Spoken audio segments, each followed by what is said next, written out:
وعباد الرحمن الذين يمشون على الأرض هونا وإذا خاطبهم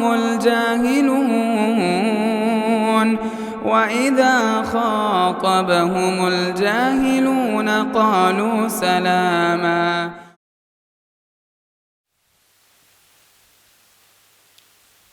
السلام علیکم ورحمۃ اللہ وبرکاتہ. حامدا ومصلیا اما بعد. اعوذ باللہ من الشیطان الرجیم. بسم اللہ الرحمن الرحیم. قل لا املک لنفسی نفعا ولا ضرا الا ما شاء اللہ. اللہ سبحانہ و تعالی ارشاد فرماتا ہے کہ اے نبی صلی اللہ علیہ وسلم آپ کہیے کہ میں اپنے نفس کو بھی فائدہ اور نقصان پہنچانے کا مالک نہیں ہوں مگر جو اللہ سبحانہ و تعالی چاہے.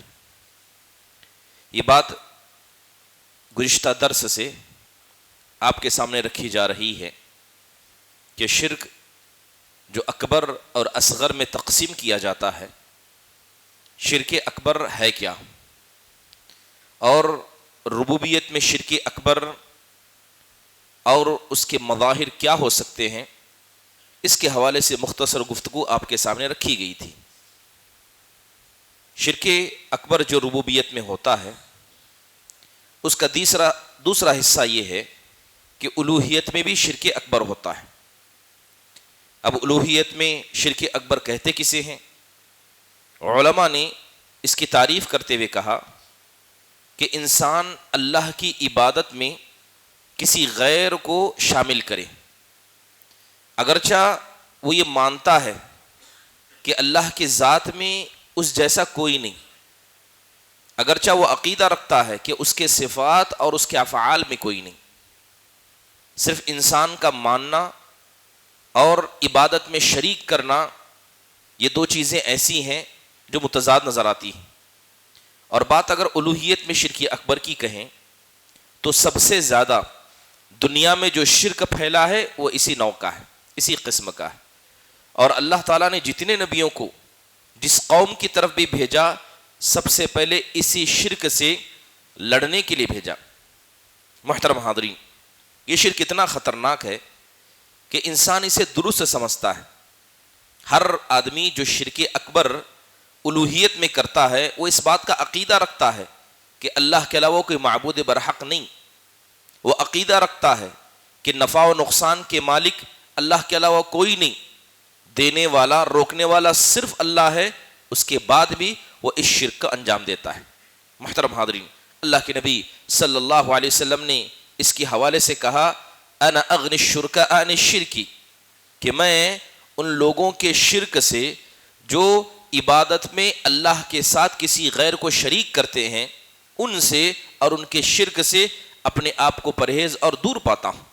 محترم حاضرین، اس شرک کی قسمیں دیکھنا چاہیں، جیسے مثال کے طور پر انسان وہ عبادت جو صرف اللہ کے لیے کرنی چاہیے وہ کسی غیر اللہ کے لیے کرے، یا ہو سکتا ہے کہ وہ محبت جو صرف اللہ کے لیے ہونی چاہیے اس میں غیر اللہ کو شامل کرے، خوف میں، رجا میں، انابت میں اللہ کی ذات کو کسی کے ساتھ شامل کرے.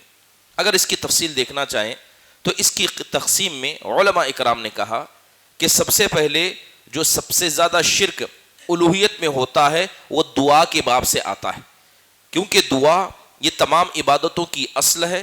جیسے اللہ کے نبی نے کہا الدعاء هو العبادہ، کہ دعا ہی عبادت ہے، تو سب سے زیادہ شرک بھی اسی دعا ہی کے مسئلے میں ہوتا ہے. بہت سارے لوگ غیر اللہ سے، چاہے غیر اللہ نبی کی شکل میں ہو، ولی کی شکل میں ہو، قبر کی شکل میں ہو، چاہے زندہ ہو یا مردہ ہو، مانگنے والا صرف دعا کرے یا مدد طلب کرے یا مصیبت آنے پر اور مدد طلب کرے یا پناہ مانگی، یہ ساری کی ساری چیزیں شرک اکبر میں داخل ہو جاتی ہیں. اس لیے اللہ کے نبی صلی اللہ علیہ وسلم نے کہا تھا اذا سألت فاسأل اللہ. قاعدہ صاف ہے کہ جب سوال کرنا تو صرف اللہ سے سوال کرنا، اللہ کے علاوہ کسی غیر اللہ سے جس کی قدرت صرف اللہ رکھتا ہے اگر کوئی انسان سوال بھی کرتا ہے تو یہ سیدھے شرک اکبر میں انسان کو لے جاتا ہے. جیسے کہ موجودہ دور میں ہم دیکھتے ہیں کہ وہ نام نہاد مسلمان جو کلمہ گو ہیں، جو اپنے آپ کو متبع سنت یا اہل السنہ والجماعہ کہتے ہیں، لیکن جب ان کے گھر میں کوئی بیمار ہوتا ہے وہ قبروں کی طرف جاتے ہیں، وہ اپنے اولیاء کا رخ کرتے ہیں، ان پر کسی دشمن کا ڈر اور اس کا سایہ منڈرانے لگتا ہے تو ان کی طرف رجوع کرتے ہیں، مصیبت سے بچنے کے لیے، مدد طلب کرنے کے لیے، پناہ مانگنے کے لیے یہ سارے کے سارے اللہ کو چھوڑ کر غیر اللہ کا رخ کرتے ہیں، اور یہ شرک اتنا بڑا ہے کہ انسان کو سیدھا کافر بنا کر رہ جاتا ہے۔ محترم حاضرین، بہت سارے حضرات کو قبروں کی طواف کرتے ہوئے، قبروں کے لیے ذبح کرتے ہوئے، یا یوں کہیے ستاروں کے ذریعے اپنی قسمت کا فیصلہ کراتے ہوئے، یا اولیاء کی زیارت کے نام پر ان کے سامنے سجدہ کرنا اور ان کی ویسی تعظیم کرنا جو تعظیم اصل میں دل کا عمل ہے، جس کا اکیلا حقدار صرف اللہ ہے، یہ سارا کا سارا شرک اکبر میں انسان کو لے جاتا ہے۔ جبکہ صحیح عقیدہ اور منہج یہ ہے کہ انسان جانے کہ دنیا کی ہر ضرورت صرف اللہ پوری کرنے والا ہے، اللہ کے علاوہ کوئی نہ آپ کی ضرورت کو پوری کر سکتا ہے، نہ کوئی آپ کا کارساز ہے۔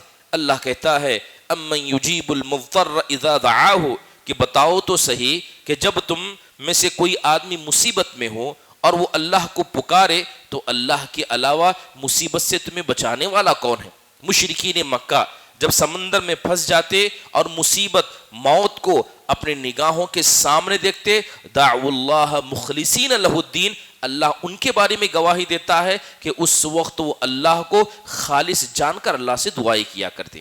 بہت سارے لوگوں کو دیکھا جاتا ہے کہ وہ مردوں سے قریب جاتے ہیں اور جا کر ان سے اپنی منتوں کو پیش کرتے ہیں، جبکہ اللہ تعالیٰ کہتا ہے انک لا تسمع الموتى، اللہ اپنے نبی سے کہتا ہے کہ جو مر چکے ہیں آپ انہیں سنا نہیں سکتے۔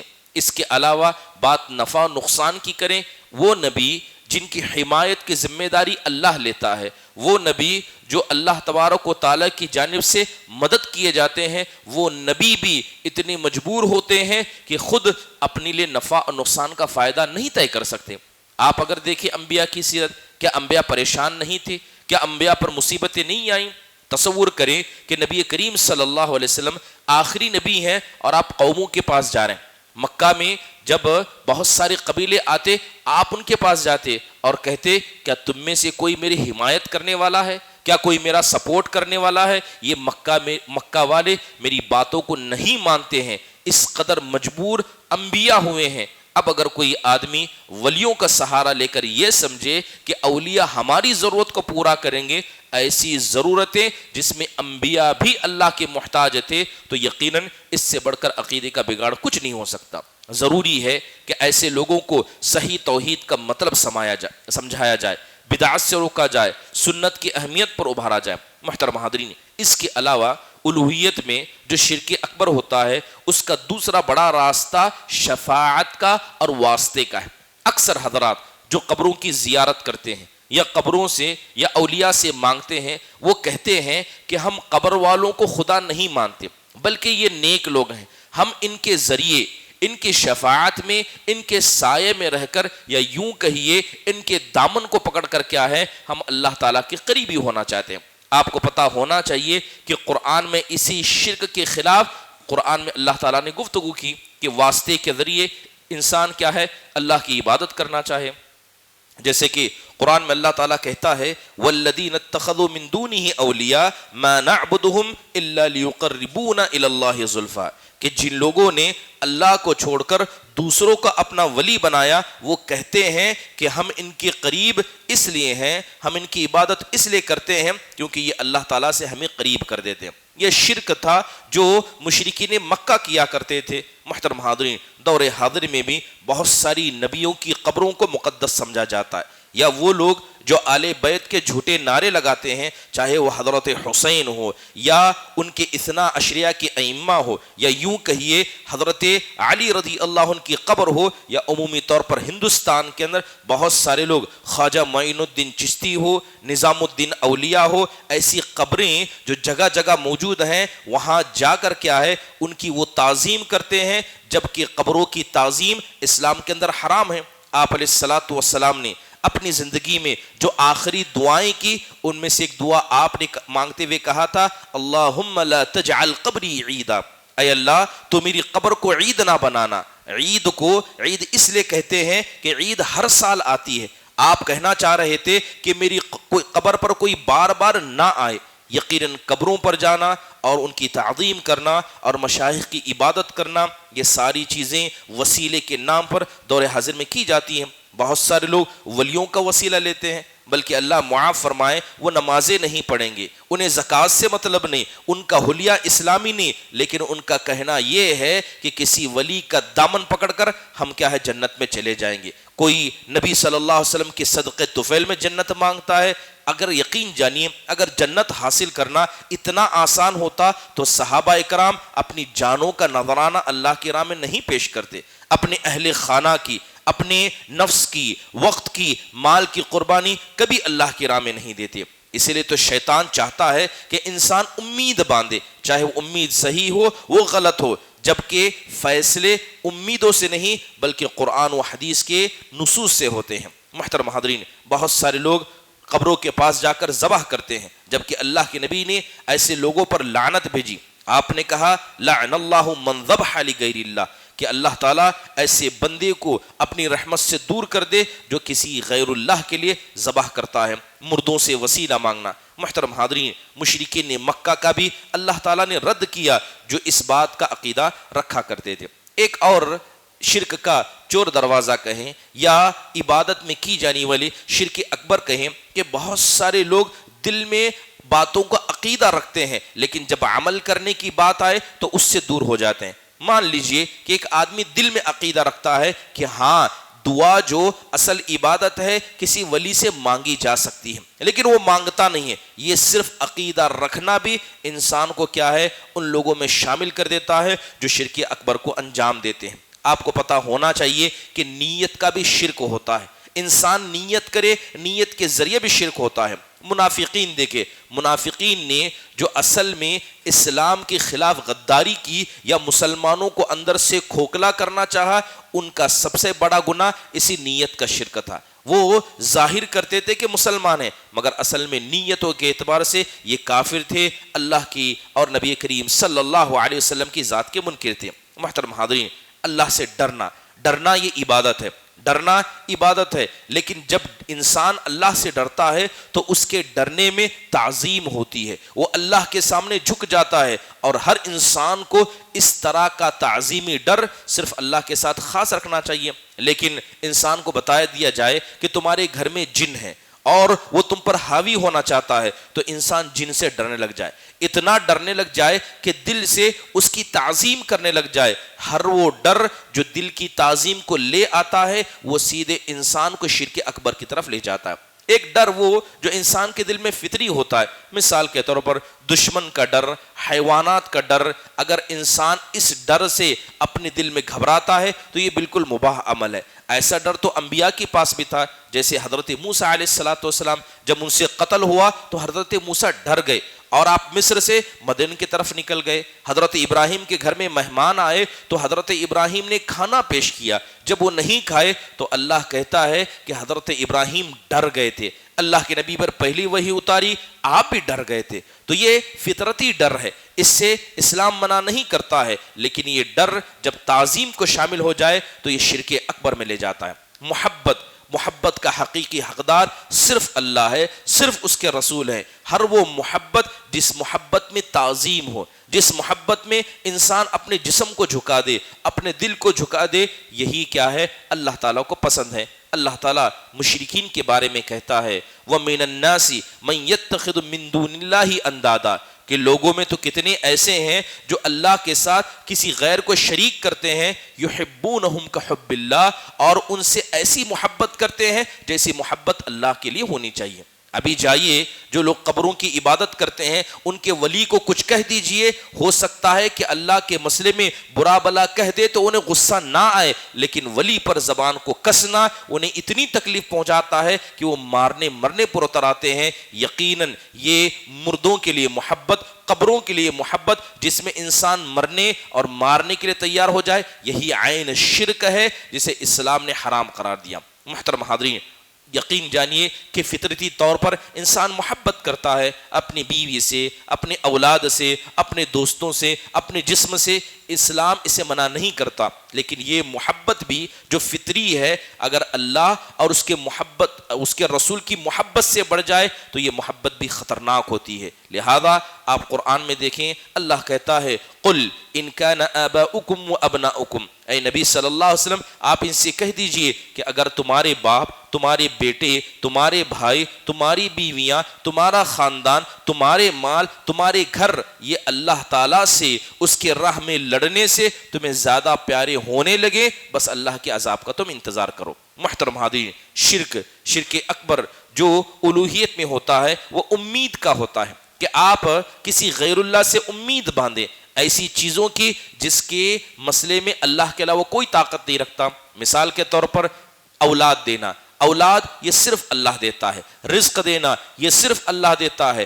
حفاظت کرنا یہ کام صرف اللہ کا ہے. آپ کسی غیر اللہ سے کیا ہے اولاد کی امید رکھیں، یہ بھی امید میں کیا جانے والا شرک ہے. نماز میں بھی شرک اکبر ہوتا ہے. کیا آپ نماز کیا ہے جا کر کسی قبر والے کے سامنے پڑھیں. سجدے میں شرک ہوتا ہے، غیر اللہ کو سجدہ کرنا. ذبح کرنے میں شرک ہوتا ہے، یہاں تک کہ نظر مانگنے میں، زکوٰۃ دینے میں، اللہ کی راہ میں صدقہ کرنے میں، ان سب میں بھی کیا ہے شرک ہوتا ہے اور یہ شرک اکبر ہوتا ہے. زکوٰۃ اور صدقے کی بات کریں، بہت سارے حضرات کو دیکھا جاتا ہے کہ وہ سورج کے نام پر صدقہ کر دیتے ہیں، یا کچھ لوگ کیا ہے قبروں کے لیے صدقہ کرتے ہیں. قبر ہے اس کی خدمت میں صدقہ دے دیا، زکوٰۃ ادا کر دیا، یا کسی نبی کے نام پر زکوٰۃ دے دیا اور اصل میں مقصود وہ کسی قبر کو دینا ہوتا ہے، تو یہ بھی شرک اکبر کی قسم میں آتا ہے.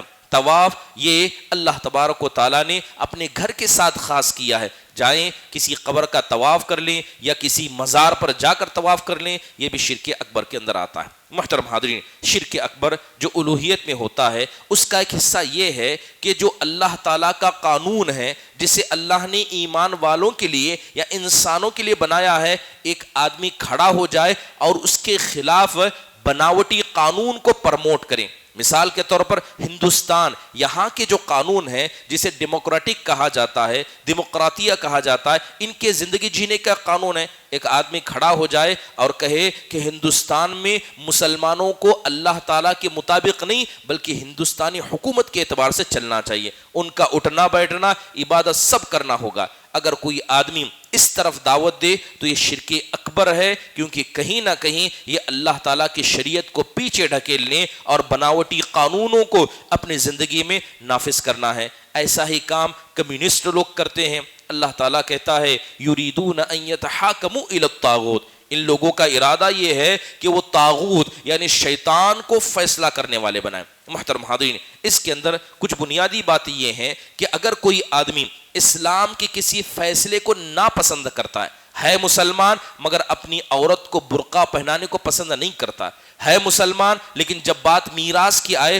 تو کوئی عورت اس بات کو پسند نہیں کرتی کہ اس کے بھائی کو دگنا اور اسے ایک حصہ دیا جائے. اسلام کے کسی ایک فیصلے پر ناراضگی کا اظہار کرنا یہ شرک اکبر ہے اور انسان کو سیدھا کفر اور شرک کی طرف لے جاتا ہے. اللہ تعالیٰ کہتا ہے ذالک بأنہم کرہوا ما انزل اللہ فاحبط اعمالہم، کہ اللہ تعالیٰ نے ان کے پاس جو چیزیں نازل کی اسے انہوں نے ناپسند کیا، اسی ناپسندگی کی وجہ سے اللہ نے ان کے سارے اعمال کو برباد کر کے رکھ دیا. محترم حاضرین، ایک شرک اللہ کے اسماء اور صفات میں ہوتا ہے. مثال کے طور پر انسان کیا کرے، اللہ کے ناموں کو لے انہیں توڑ مروڑ کر اپنے بتوں کا نام رکھے، جیسا کہ مشرکین مکہ نے اس کام کو کیا. ان لوگوں نے کیا کیا، اللہ کے نام لیے، اسے توڑا، اسے مروڑا، اسے آگے اور پیچھے کر کے اپنے بتوں کا نام رکھ دیا. جیسے لات، منات، عزا، یہ مشرکین کے 3 بت. لات اصل میں یہ لفظ اللہ سے آیا ہے، منات اللہ کا نام المنان تھا، اس سے انہوں نے لیا. العزا اللہ کا نام العزیز ہے، تو ان لوگوں نے اللہ اور عزیز اور منان ان ناموں سے لے کر اپنے بتوں کا نام رکھ دیا. اللہ اس کے رسول نے اس کو شرک اکبر قرار دیا. اسی طرح علم غیب کا دعویٰ کرنا، اگر کوئی آدمی علم غیب کا دعویٰ کرتا ہے، علم غیب یہ اللہ کی صفات میں سے ایک صفت ہے کہ غیب صرف اللہ جانتا ہے، اگر کوئی آدمی اللہ کی اس صفت میں خود شریک ہو یا کسی غیر کو شریک ٹھہرائے تو یہ بھی شرک اکبر ہے۔ جیسے کہ ہمارے یہاں مسلمانوں کا ایک بڑا طبقہ اس بات کو مانتا ہے کہ اللہ کے نبی صلی اللہ علیہ وسلم کیا ہے، یہ غیب مطلق کے مالک تھے۔ یہ ایسا شرک ہے جو انسان کو کیا ہے، شرک اکبر کی طرف لے جاتا ہے۔ دور حاضر میں دیکھیں کہ بہت سارے لوگ کیا کرتے ہیں، نجومیوں کے پاس جنہیں جوتشی کہا جاتا ہے ان کے پاس جا کر کبھی اپنا ہاتھ دکھاتے ہیں، کبھی اپنا ماتا دکھاتے ہیں، یا اپنی کبھی قسمت کے حوالے سے گفتگو کرتے ہیں، جبکہ یہ چیز ایسی ہے کہ ایک آدمی علم غیب کا دعویٰ کر رہا ہے اور آپ اپنی قسمت اس کے پاس لے جاتے ہیں، تو کہیں نہ کہیں یہ چیز یہ ہے کہ وہ دعویٰ کرنے والا وہ شرک اکبر کر رہا ہے اور اس کے پاس جانے والا شرک اصغر کو، اور جو کہتا ہے اسے صحیح مان لے تو یہ بھی شرک اکبر کی طرف اپنے آپ کو لے جاتا ہے۔ جادوگروں کے پاس جانا، کاہنوں کے پاس جانا، بابا ہو، صوفیوں کے پاس جانا، بلکہ یوں سمجھیں کہ دور حاضر کے کچھ نام نہاد مسلمان جو اپنے آپ کو ترقی یافتہ کہتے ہیں وہ صد گرو کے پاس جاتے ہیں، سائی بابا کے ٹیمپل جاتے ہیں اور وہاں جا کر اپنی منتوں کو رکھتے ہیں، اور اصل میں ان کا مقصد ان لوگوں کی باتوں کو درست سمجھنا ہے۔ بہت سارے لوگ ہاتھ پڑھنے کا دعویٰ کرتے ہیں، ایک وقت تھا، ابھی تو یہ چیزیں تقریباً ختم ہوتی نظر آتی ہیں، راستوں پر لوگ طوطا لے کر بیٹھتے تھے، یہ لوگوں کی قسمتیں بیان کرتے تھے۔ ان کے پاس اگر کوئی آدمی جائے جو کہتا ہے اسے سچ مانے اور اس بات کو دل میں مانے کہ ہاں یہ علم غیب جانتا ہے، تو ایسا آدمی بھی سیدھے شرک اکبر کو انجام دیتا ہے۔ بلکہ ہمارے یہاں جو غیر مسلم رہتے ہیں یہ بہت ساری چیزوں کو برکت یا نحوست کی وجہ سمجھتے ہیں۔ آپ نے غیر مسلمانوں کو دیکھا ہوگا کہ نیمبو اور مرچی یہ اسے کیا سمجھتے ہیں کہ اس سے بلائیں بھاگتی ہیں، اس لیے نئی گاڑی خریدی، نیا گھر کھولا تو ہمیشہ کیا کرتے ہیں، نیمبو اور مرچی کو لگا دیتے ہیں، اور بہت سارے مسلمان اس کا استعمال کرتے ہیں۔ بسا اوقات آپ نے غیر مسلمانوں کو دیکھا کہ وہ اپنے گھروں کے باہر بعض قسم کے پھلوں کو یا ڈراؤنی شکلوں کو لگاتے ہیں، اور بہت سارے مسلمان ان کی کاپی کرتے ہیں۔ آپ نے دیکھا ہوگا کہ بہت سارے حضرات شادی میں خاص کر دلہے کے ہاتھ میں خنجر دیتے ہیں، اور خنجر کا رسم کا مقصد کیا ہے کہ اس کے ہاتھ میں خنجر ہوگا تو شیطان اس کے پاس نہیں آئے گا۔ کہیں نہ کہیں یہ ہندوانہ رسم و رواج سے لیے گئے اعمال ہیں۔ بہت سارے لوگ یہ نہروں کی تقدیس کرتے ہیں، جبکہ ہندوستان کے اندر کا گنگا ہو، جمنا ہو، ان نہروں کو غیر مسلم حضرات مقدس سمجھتے ہیں۔ اگر کوئی آدمی تقدیس کی نگاہ سے بھی ان نہروں کو دیکھے جبکہ یہ نہریں مقدس نہیں ہیں تو یہ آدمی بھی کہیں نہ کہیں اپنے آپ کو شرک اصغر سے شرک اکبر تک لے جاتا ہے۔ یقین جانیے یہ ساری چیزیں ان عقیدے کی بنیادی اصول ہیں جس کا جاننا ہر مسلمان کے لیے ضروری ہے، کیونکہ اگر کوئی آدمی اس میں غلطی کرتا ہے تو وہ اپنے زندگی بھر کے سارے اعمال کو داؤ پر لگاتا ہے، کیونکہ یہ چیزیں شرک اصغر نہیں، یہ ساری چیزیں شرک اکبر ہیں۔ اللہ تعالیٰ سے دعا ہے اللہ تبارک و تعالیٰ ہم سب کو حقیقی معنی میں شرک کو سمجھنے اور اس سے بچنے کی توفیق نصیب فرمائے۔ اقول قولی هذا واستغفر الله لي ولكم ولسائر المسلمين من كل ذنب فاستغفروا انه هو الغفور الرحيم۔ جزاكم الله خير واحسن الله اليكم۔ السلام علیکم ورحمۃ اللہ وبرکاتہ۔ ضد عباد الرحمن کے پلیٹ فارم سے ہونے والی دعوت و تبلیغ کے مشن کو آگے بڑھانے میں ہمارا بھرپور ساتھ دیں۔ علم و عمل سے ناطہ جوڑنے کے لیے اہل علم سے جڑیں۔ مسجد عباد الرحمن کے یوٹیوب چینل کو سبسکرائب کریں اور آگے شیئر کرنا ہرگز نہ بھولیں۔ فجزاکم اللہ